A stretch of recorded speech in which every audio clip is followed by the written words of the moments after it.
Okay, just use the arrows. Yeah. The arrows, yeah, the arrows are working. Thank you. All right, so let's get started.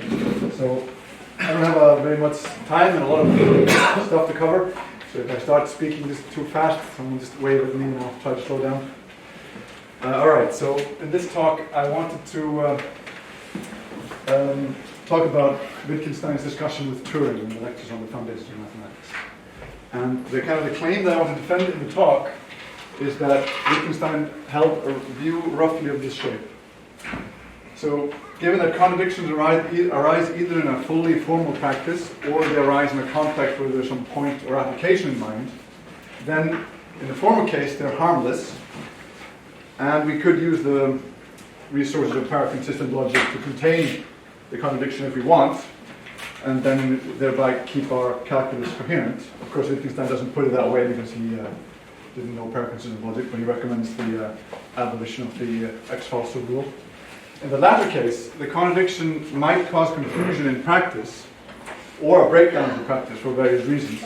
But that doesn't mean that inconsistency and contradictions are in a special category of theoretical vices, and it doesn't necessarily have these negative consequences. They might not. And in particular, inconsistency within a practice and the concepts that arise from it, they are not necessarily fatal to the practice, nor do they necessitate its revision in all cases. And I will also argue that arithmetic and the concept of truth are examples of concepts that could be inconsistent with Wittgenstein without necessarily needing to have any difficulties in practice. And in the later part of the talk, I will give special attention to Turing's arguments against this picture. So I'll first say a little bit about Wittgenstein's philosophy of mathematics and lectures in general. I had hoped that I would not say anything controversial in this part, because I had some little time. A colleague of mine said I needed to start on page 15 in the paper to give it, and that was what I was trying to do, but given the discussion today, I think I will say a lot of controversial things. And then I will say a little bit about Wittgenstein's general remarks on inconsistency in the lectures, and then I will move on to Turing's two objections. Now, in the background of Wittgenstein's discussion about contradictions is the general picture he's trying to get across to his students. And I will try to approximate this picture by the two following claims. Mathematical statements are not responsible to an external and mind-independent reality. We can also say that, I think this is Gerard's view, that there's nothing outside our practices that adjudicates the correctness of that practice, or that mathematical statements are not descriptions. It's another way of putting it. I think it's the same point. And then that mathematical statements create the form of what we call descriptions. I will not say much about the second point for time reasons. So, in the lectures, Wittgenstein grants that there is a sense to be made of the expression, a reality corresponds to mathematical propositions. But he says, however, that unless we can specify what this correspondence amounts to, we haven't really said anything, and we can easily be misled by the wrong picture, for instance, assimilating them to different descriptions. But there are, he grants, two benign senses, at least two, when he discusses two. The first is that it can mean that mathematics is objective, that you cannot say any damn thing, as he puts it. Mathematics is normative, mathematics is objective, and that's one sense in which that expression, reality, corresponds to mathematical propositions, can be used. And the other one is how the whole thing can be justified, what it is responsible to. And this second sense, he says, is in a certain sense arbitrary. And I think this is just what he means by the arbitrariness of grammar. But there are two constraints that he stipulates that we need to put on this kind of arbitrariness. The first is that some ways of using words are unnatural. He says, suppose I said, if you give different logical laws, you're giving the words the wrong meaning. This sounds absurd. What is the wrong meaning? Can a meaning be wrong? There's only one thing that can be wrong with the meaning of a word, and that is that it's unnatural. He also brings this up in his discussion of the rule following in the lectures. He says, I've consistently stressed that given a set of axioms and rules, we could imagine different ways of using them. We might say, so Wittgenstein, you seem to say that there's no such thing as this proposition following necessarily from that. It then goes on to say that the way the theorems are responsible to the axioms is in fact based on our peculiar practice of using these rules. And he further says that this has to do with what we find natural to do. So I guess you can see where my radical conventionalism comes from. And this notion of naturalness comes back again and again in the lectures. He says this almost explicitly many, many times. We simply find some ways of continuing more natural than others, and that is somehow supposed to constitute the correctness of that way of continuing. But how do we move from the empirical fact that we all agree that P to the mathematical fact that P? Well, about this Wittgenstein says, it has been said, it's a question of general consensus. There is something true in this. Only what is it that we agree to? Do we agree to the mathematical proposition, or do we agree in getting this result? These are entirely different. Mathematical truth isn't established by their all agreeing that it is true, as if they were witnesses of it. Because they all agree in what they do, we lay it down as a rule and we put it in the archives. Not until we do that have we got to mathematics. One of the main reasons for adapting this as a standard is that this is a natural way to do it, the natural way to go for all these people. So here the naturalness as a standard comes back again. Now, the second constraint concerns inconsistency. He says, if we allow contradictions in such a way that we accept that anything follows, then we no longer get a calculus, or would get a useless thing resembling a calculus.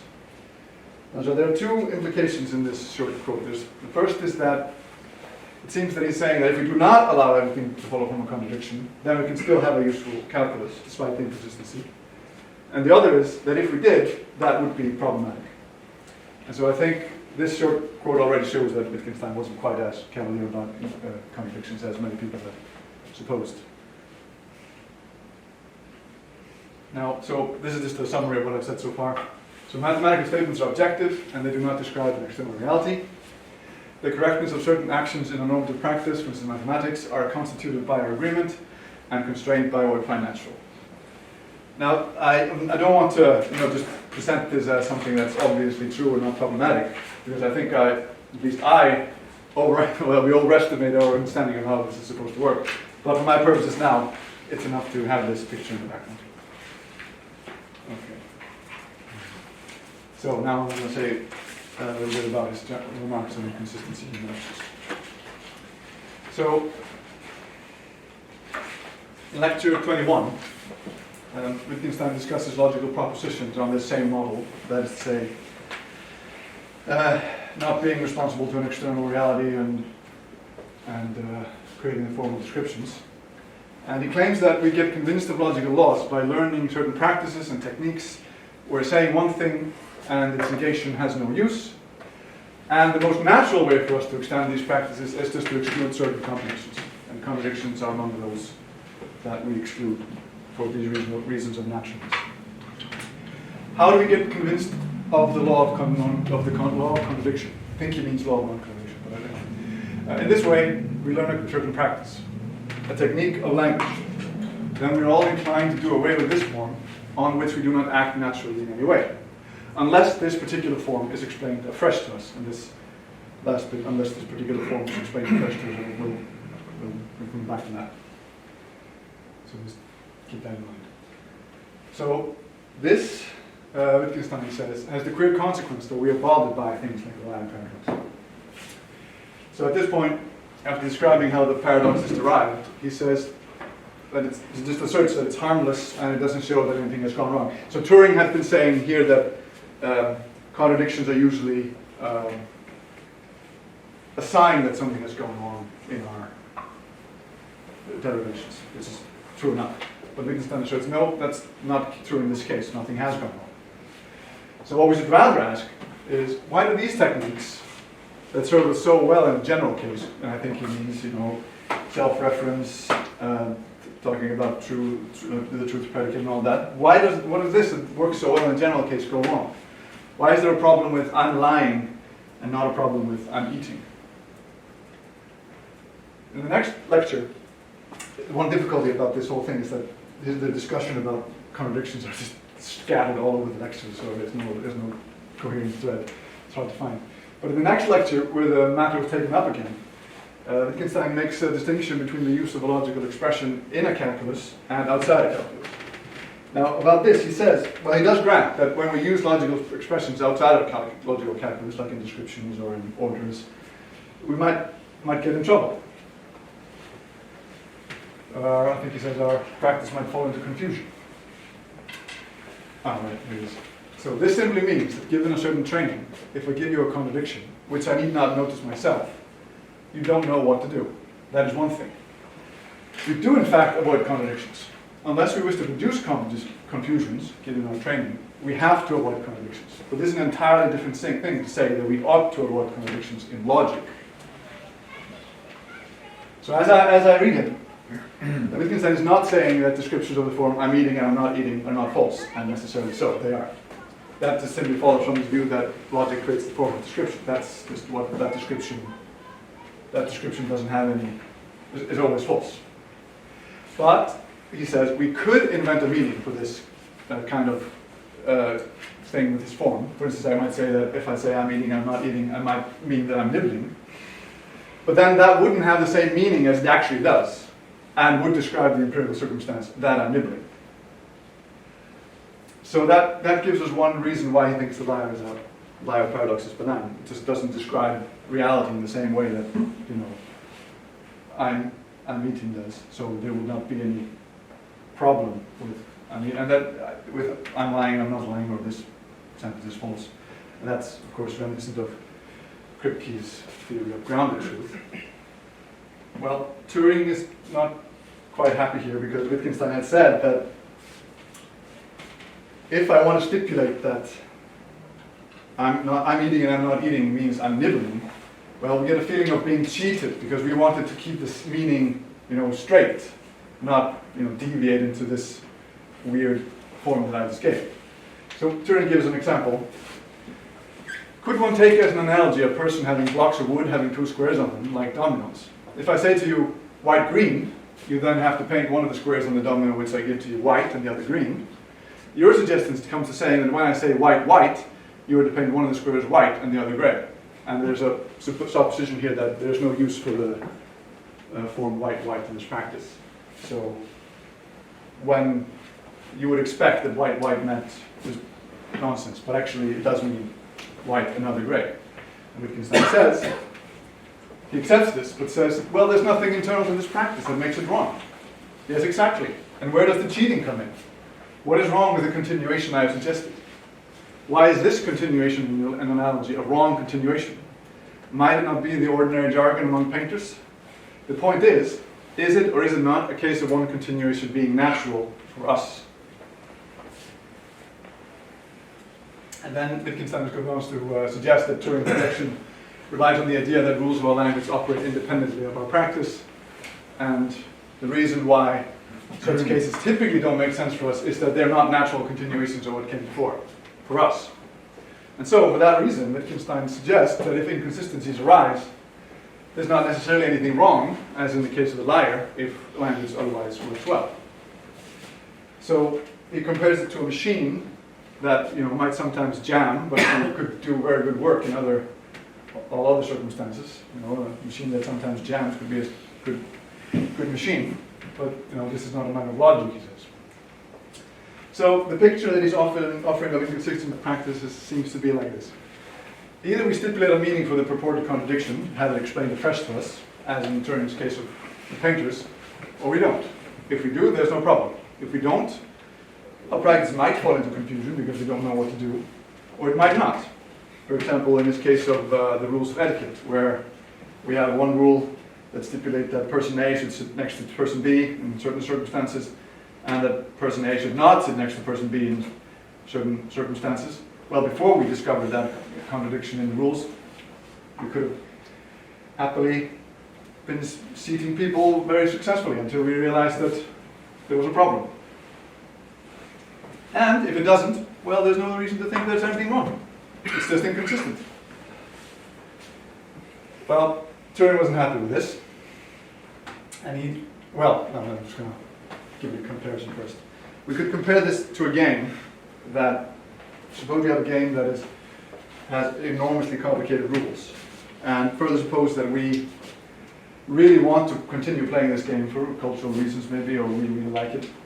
And now suppose that a mathematician has discovered that the rules of the game are actually inconsistent via very complicated rules they're only under very specific conditions that a human being really can't realize. And then the game is inconsistent. I claim that this would be a similar situation that would arise if we would discover that chess was actually, there was a winning strategy in chess. Suppose someone would show that there's a very complicated algorithm that shows that white will always win if they follow this algorithm. Now, if the algorithm is really complicated and no human being could ever learn it and follow it when they're sitting to play chess, then from a practical point of view, the game hasn't changed at all. It could continue playing because why not? So that the contradiction in this case wouldn't give us a practical reason to stop playing. Well, we might say, well, we don't want to play chess anymore because it's intellectually not interesting to play such an inconsistent game. But that has to do with our attitude towards the game, not the practical consequences of the contradiction. Now, Turing wasn't happy with this picture, as I said, and he gave two counter-arguments. The first argument is that if we abandon the ex falso rule, like Wittgenstein recommends, it's still possible to derive an arbitrary statement from a contradiction. There are elementary derivations that just take us past the contradiction and still lead us to explosion. Or the contradiction might give us trouble in practice, leading to falsehoods accidentally being derived from true premises, leading to disaster. Now, the first objection has attracted quite a lot of attention in the literature, so I'm not going to say very much about that. The standard response is to point out that pair-consistent logics are well behaved in this respect. We don't have to worry about doing this. But I will point out now though, that if we have adopted a pair-consistent logic, any such derivation will count as being a mistake. Because if we do, or if you prefer non-correct derivation results, because if we do derive an arbitrary statement from a contradiction, even without going through it directly, then from the point of view of pair-consistent logic, that is a mistake, because those derivations are not supposed to be possible. And they are. Now, the second objection we can call the falling bridges objection. The idea is that if we try to use an inconsistent calculus to some practical matter, we might go from a true statement to a false one without noticing and leading to catastrophe. Now, suppose some engineers are building a bridge. It's a very complicated affair and the derivations are very long. Now it happens that the calculus is inconsistent, and despite Wittgenstein's advice, they derive a contradiction with the consequence that the build is built wrong and it collapses. To this argument, Wittgenstein gave a somewhat puzzling reply. He says, now it does not sound quite right to say that a bridge might fall down because of a contradiction. We have an idea of the sort of mistake which would lead to a bridge falling. We've got a hold of a wrong natural law, a wrong coefficient. There's been a mistake in the calculation. Someone has multiplied wrongly. Now, the first case has obviously nothing to do with a contradiction, and the second is not very clear at all. When Turing reiterates the objection, Wittgenstein makes the point that we do in fact avoid contradiction as a consequence of our training. But that's not the same thing as the conclusion that we ought to do so in logic. He then says that he can well understand why people fear contradiction outside mathematics in orders, descriptions, and so forth. But if someone did go wrong, that would again be akin to using a wrong natural law. He says, there seems to me to be an enormous mistake here. For your calculus gives certain results, and you want the bridge not to break down. I'd say things can go wrong in two ways. Either the bridge breaks down, or you have made a mistake in your calculation. For example, you multiplied wrongly. But you seem to think there may be a third thing wrong. The calculus is wrong. Now he says here that the bridge might break down because the bridge might break down, and that doesn't sound right. He probably meant that the bridge break down because of a wrong natural law being used, because that's what he said earlier. And this just doesn't make any sense, so that's the meaning I'm supplying to this passage. So in either case, again, the answer isn't very clear at all. But one commentator who was very unhappy with Wittgenstein's reply here is Ásgeir. For him, Wittgenstein has indeed forgotten the third possibility, that the logical calculus is unsound, and led them to make invalid inferences. That is, they followed the rules of derivation correctly, but the calculus was wrong. this case, he claims the collapse of the bridge was not due to wrong calculations or faulty data. He goes on. In fact, as I describe the situation, if the engineers were to recheck their data and retest their empirical theories, they would find everything in order. Hopefully, there would be some non-Wittgensteinian logicians around to discover the unsoundness of the logical system. But however, as the example is set up, it is exactly so that using a contradiction falls under miscalculation. That is what Wittgenstein's recommendation of the ex falso rule means. If you do go from a contradiction to an arbitrary statement using a pair-consistent logic, then that is a mistake. Well, Chiara might object. Didn't the engineers write down, for instance, f equals ma on one line and f does not equal ma on another? And isn't that enough to get into trouble from the inconsistency? Well, sure, but that just gives us into the other horn of Wittgenstein's dilemma. Not applying the correct natural law. F does not equal ma is just false. So, on this point, the following exchange is interesting. He says, if a contradiction may lead you into trouble, so may anything. It's no more likely to do so than anything else. Turing. You seem to be saying that if one uses a little common sense, one will not get into trouble. Wittgenstein. No, that is not what I mean at all. The trouble described is something you get into in a way that leads to something breaking. This you can do with any calculation, contradiction or not, or no contradiction. He then goes on to say this cannot be a matter of common sense, unless physics is a question of common sense. And if one gets the physics right, the bridge will not collapse. He even says that you could use dice to build the bridge. And if it happens that the dice get the physics right, it will not collapse. So I think Wittgenstein's point, applied to our case, is that it wasn't the contradiction at all that gave the engineers the trouble. It was that they described something false. Their calculus wasn't in fact apt for the purpose of describing bridge building, or whatever, however you put that. So the problem isn't that they derived f equals ma and f does not equal ma. It's that they derived not equal ma, because they want to derive f doesn't equal ma. That's correct.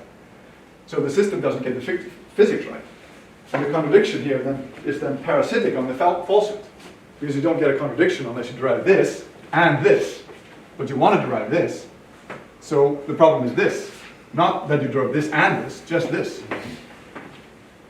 So, and how did the engineers get to this falsehood?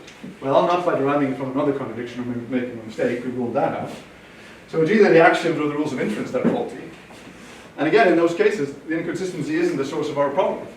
It's that our system isn't apt for our purpose. Inconsistency or not. So I think in this light of these arguments, I think we should understand Wittgenstein's claim that the discovery of a contradiction doesn't deviate what came before. Because if we agree that practical trouble with an inconsistency is rooted in having the wrong natural law, then inconsistent practice might very well be useful, as long as you don't get into the bit where that happens. And of course, that doesn't mean that there are no practices that shouldn't be abandoned or modified if discovered to be inconsistent. It's just that a contradiction isn't a sufficient condition for this. And now, suppose now that we've discovered that arithmetic was in fact inconsistent by way of a very complicated proof. And we can imagine, again, that this is by some kind of proof like Gödel's proof of the incompleteness theorem or something, where there's somewhere in the background there's a massive arithmetical statement that is used to derive the contradiction. Well, presumably we wouldn't stop counting, weighing, measuring, making puzzles, and do all those things we do with arithmetic. We could just very easily just, treat the proof as a mathematical curiosity. Oh, it turns out arithmetic is inconsistent. Who would have known? Then there's nothing that compels us in changing that or showing that arithmetic is thereby intellectually deficient or practically deficient. We can imagine maybe that the inconsistency is like in Graham Priest's models of arithmetic, inconsistent arithmetics, whereby there's some very enormously large number that you can use that number is equal to its successor. If that was true, and we don't make any inferences from that fact, then we don't need to ever come close to it in our use of arithmetic. So why would we change? I think that's his point. So then it might be interesting to ask, why do mathematicians avoid inconsistency according to Wittgenstein? Well, he doesn't say much about that except describing it as one of the rules of mathematical practice. But why is it one of the rules of mathematical practice? Well, if we think that mathematical calculi have their origin in experience, but at the same time not responsible to it directly, then it seems that our most basic mathematical calculus spring from, don't have any use for a contradiction. And so we just make them up so that they're excluded, that it doesn't come naturally to us to find a use for contradictions in these cases. That is consistent with what Wittgenstein said about inconsistency earlier in the lectures. And if we accept that mathematical statements are not responsible to an external reality, then there's no a priori for mathematicians to avoid inconsistency at all. And in fact, they don't, as recent work on inconsistent mathematics shows. There's work on inconsistent models of arithmetic, there's inconsistent set theory, there's inconsistent analysis, and there's even inconsistent geometry. And it seems that from Wittgenstein's point of view, and the point of view that we should have, is that those are all fine pieces of mathematics, even if mathematicians in general are uninterested in them. And so, the insistence of mathematicians for their theories always to be consistent would then be for Wittgenstein a requirement for the branches that lie very close to experience, for practical reasons, like I said before, or a natural outgrowth of the branches in A, where the avoidance of contradictions requires somewhat of an aesthetic interest. And there's a remark in remarks on the foundation of mathematics about that. I don't actually remember how it goes. Or at worst, it's a sociological norm that was established itself from the practice of the two other cases, ending in what he calls the superstitious dread of contradictions in the face of, well, yeah, by mathematicians in the face of contradiction. So, here's some of what I've said. So, for Wittgenstein, an inconsistent practice isn't thereby a bad practice. There are many other considerations. But contradictions can nevertheless be problematic in many cases, for instance in descriptions and orders. And Wittgenstein's reply to Turing is essentially that the source of our trouble is not the inconsistency, it is in turn a symptom of not having gotten the physics right. Thank you.